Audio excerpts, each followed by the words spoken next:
Sekali lagi kami beritahukan kepada panitia kopi.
Akan abadi, semakin dalam menjadi-jadi.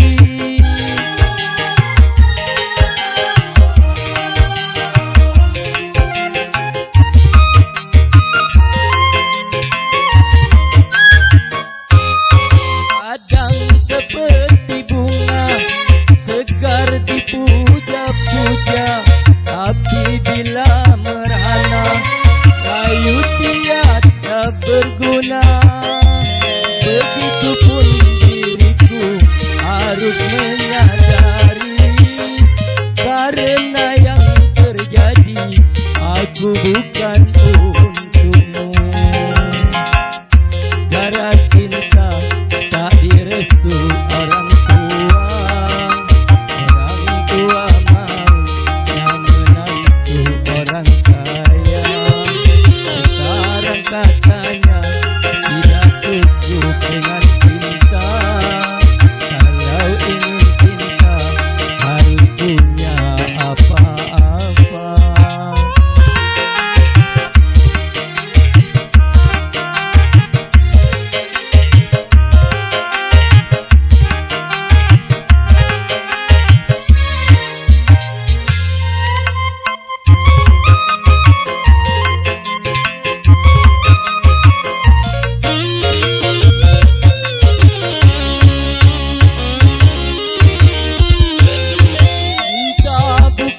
Seperti air di daun keladi, cinta akan abadi, semakin dalam menjadi-jadi.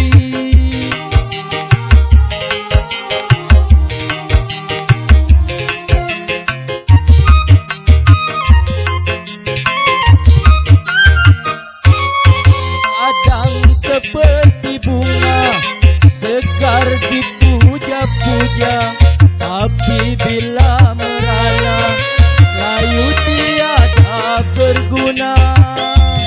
Begitupun diriku harus menyadari, karena